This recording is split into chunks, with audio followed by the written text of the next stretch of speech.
Hello YouTube, it is your boy GZTV. We are back with another video, and in this video we are going to be discussing the 2009 film I Love You Man. I just watched this, and man, this movie just has so much heart. It's kind of nice for a change to take a break from the super slapstick, goofy movies and go for something like this. It's not the funniest comedy ever made. It's not trying to be some outrageous Anchorman or a 21 Jump Street level joke machine, but honestly, I think that's why I liked it so much. It's much more grounded. It feels like a real experience. It feels like a raw movie with a raw storyline. The movie is just real, and that's what you're gonna get from this review and from my general sentiments, is this movie is just a real ass movie featuring Paul Rudd, who we know from movies like Ant-Man, we know from movies like 40-Year-Old Virgin, and many of his other comedic endeavors. Anchorman, like I said. Jason Segel's kind of a guy I'm not super familiar with. There's a lot of people here that are kind of new for a change as well, and I really appreciate it. Let's get into it. Getting into the premise, the movie follows the main character, that is Peter Clavin, or you could call him Pistol Pete. It's played by Paul Rudd. He's getting married. He proposed at the beginning of the movie. He's trying to buy this land or whatever to build this house, and he has a real estate job, and he's looking to make a big sell. He realizes he basically has no real guy friends to be his best man. That is the main thing. There's obviously a lot of things, a lot of stressors, a lot of things that Paul Rudd's character kind of hangs in the balance here, but he starts going on these awkward kind of man dates, as they call it, comedically so, trying to find a genuine friend. He goes on these websites like Friend Finder. He's trying to find a friend. He never really grew up with friends. He's been more of a girlfriend type of guy. And then he meets Sydney Fife, who is Jason Segel's character, and the two instantly click. And this movie kind of just follows their friendship leading up to the wedding. From there, the movie becomes a weirdly emotional kind of bromance. It's very much a buddy-to-buddy film. Friendship, loneliness, kind of growing up and maturing and getting into the adult life and realizing you kind of need some friends if you want to prosper in your adult life. Relationships, figuring out who you are. There's a lot of like identity crises, issues with some of these characters, and it's a really fun one. Again, it is not super serious, but it plays on serious issues, and it is a really good film to watch, and a lot of the stuff's kind of relevant to what I'm going through right now. You know, I'm getting ready to be an adult, just graduating college, and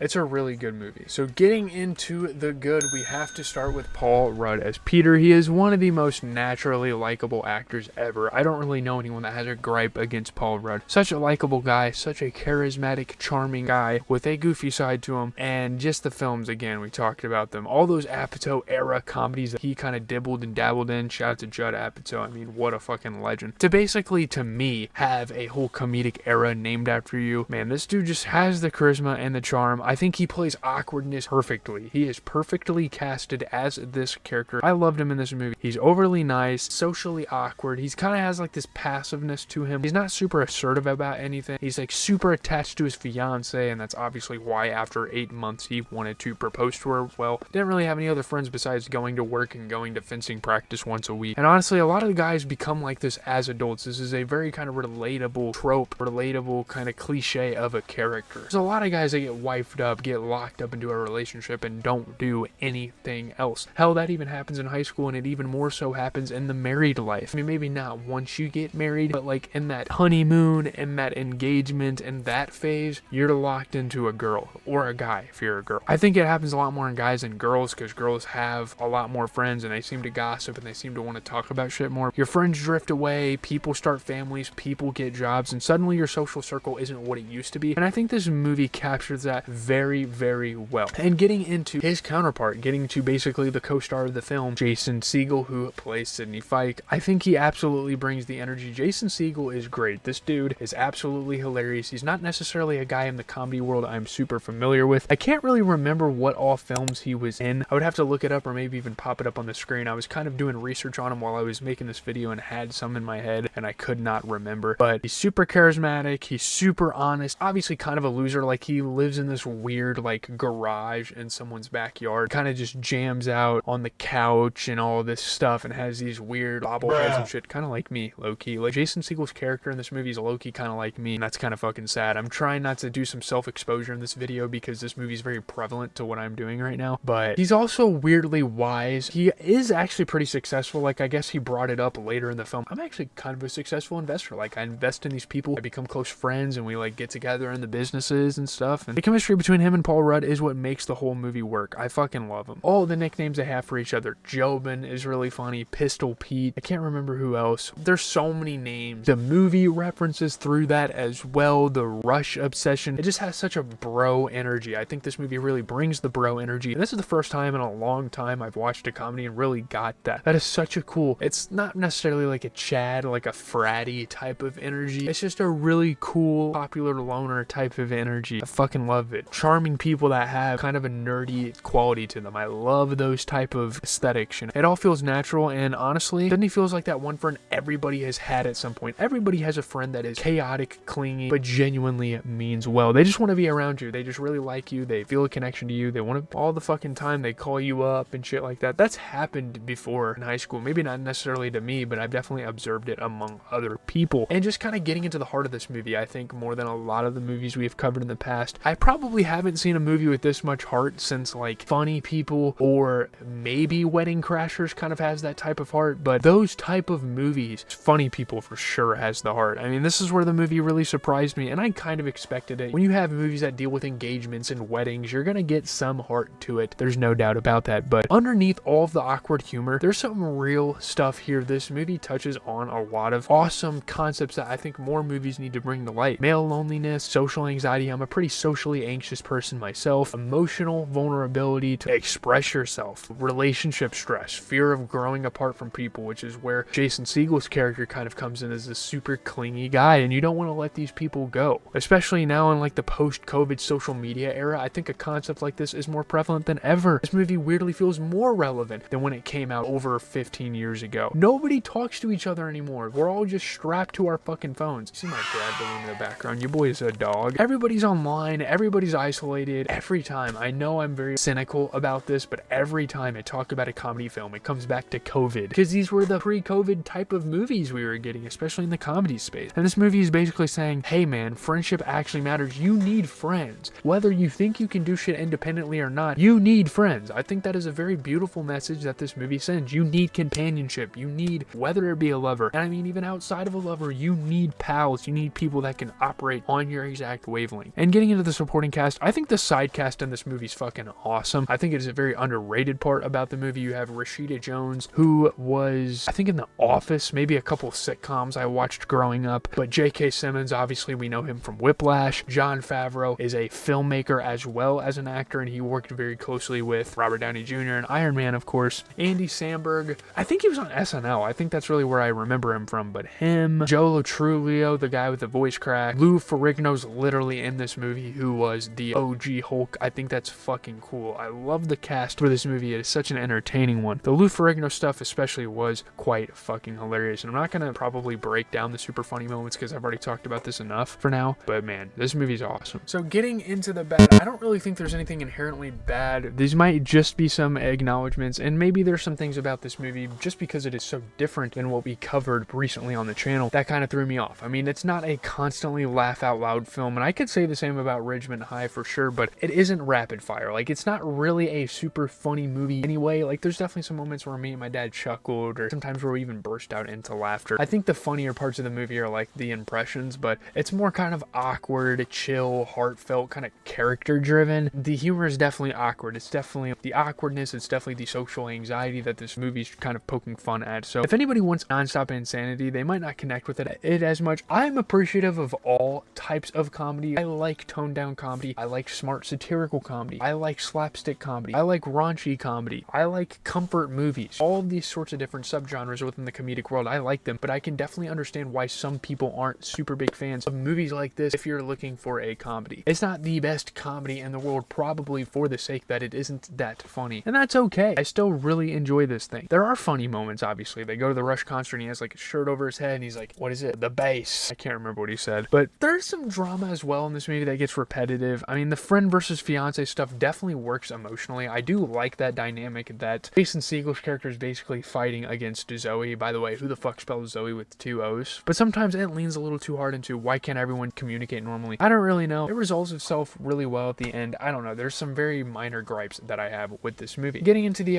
kind of just the other main characters, more of the major characters that we didn't touch upon, we could talk about Rashida Jones as Zooey. Rashida Jones is obviously a very beautiful woman, by the way. I just have to put that out there. I know I say that just about every other movie review about certain girls. I promise I'm not this hornball. I fucking promise. But she definitely has moments where she feels stressed, high maintenance, frustrated. I do think in a way this movie encapsulates, I know I use those verbs all the fucking time, kind of like the female psyche, just kind of how females operate, because I have a mom, I have a sister, I'm aware of like they want things done a particular way or else it's a fucking disaster. But honestly, yeah, I mean that is realistic. Planning wedding, being in relationships, getting new friends. In real life, my sister's planning her graduation. My mom, I don't know if she's really like that, but you get what I mean. All these different things, all these different events that these women want to plan, and they want to put a good social image out there to their girlfriends or whatever. It's that sort of thing. All that stuff creates tension, and that is fine in this movie. And I actually liked how mature the movie handled the relationship overall. I do think at a point in the beginning of the movie, obviously Zooey was a little bit more tame, and she was still honestly getting to know Paul Rudd's character Peter, but throughout the film she starts to learn more about him and starts to realize this is a fucking mess. Like, what the hell are you doing? She eventually even leaves the fucking house because he hangs out with his friends too much, and that's a problem with a lot of women, and that's honestly like a high school type of mentality if you ask me. I had a friend that his girlfriend would never let him hang out with us, ever. You get fucking cuffed, you're on the leash. I can't remember what the other term we used to use for it, but I mean, she doesn't become some cartoon villain girlfriend to that extent. It's not like dramatized. It is a very realistic thing that they present in this movie, and I do like how everything kind of laps around. I do like how she kind of develops and matures. I like how Peter's character develops and matures. Even Sydney's character develops and matures, and by the end she calls Sydney, invites him back to the wedding after Paul making the decision to go over to his house and say, hey man, things aren't really working out, probably shouldn't be at the wedding. I think that was a very sweet moment. And again, getting into the Rush stuff, it's so fucking funny. I'm not even a huge Rush fan, but obviously music references add to the charm. I'm a really big music fan, so anytime music gets brought up in a film, I'm gonna fucking love it. Again, the concert scenes, just kind of bonding, just them bonding in the first place over Rush, and Limelight being a very famous song from this movie, and them actually even having Rush come through and perform at this concert. I don't know if that was real or not, but that's what he said, slap into bass. The whole time he's trying to make these impersonations and stuff, perform them,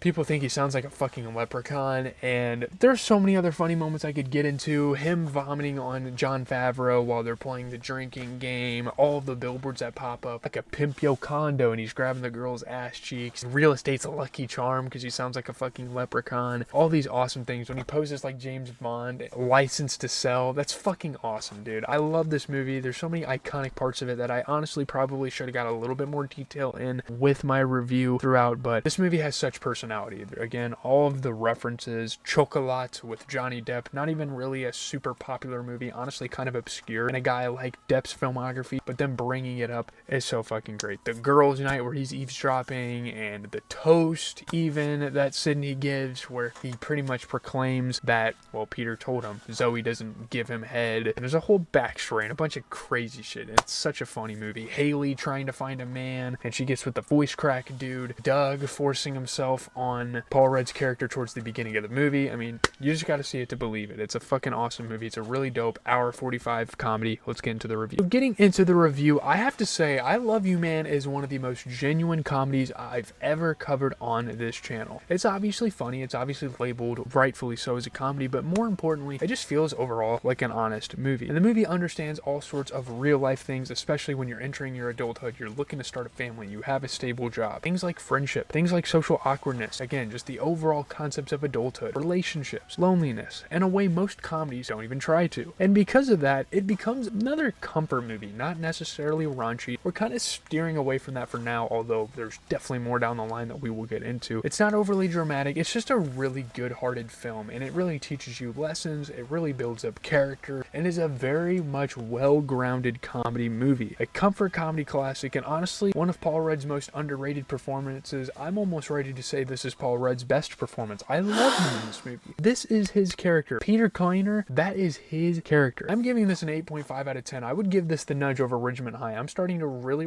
like these comedies that we're getting into, and we still have 50-something more comedy movies on this list, including some franchises and even some standalones, so we're gonna get into all of that. So a lot of stuff coming down the pipeline for the channel. I have a busy fucking weekend ahead. Drake is dropping Iceman literally in less than 24 hours. Euphoria is coming out this this Sunday. Oh my fucking goodness. If I have to delay some content to get these videos out, please forgive me. Promise I'm trying my best. But leave a like, comment, subscribe. As always, it has been your boy GZTV covering all of your favorite movies. We are now on kind of a comedy kick right now. So I'm kind of catching up on a lot of comedies that I either missed as a kid or haven't watched in a while. So go check out the social medias, do all that stuff. Have a good rest of your day, night, whenever you are watching. I think I talked about the NBA recaps. The playoffs are still going on, so bye.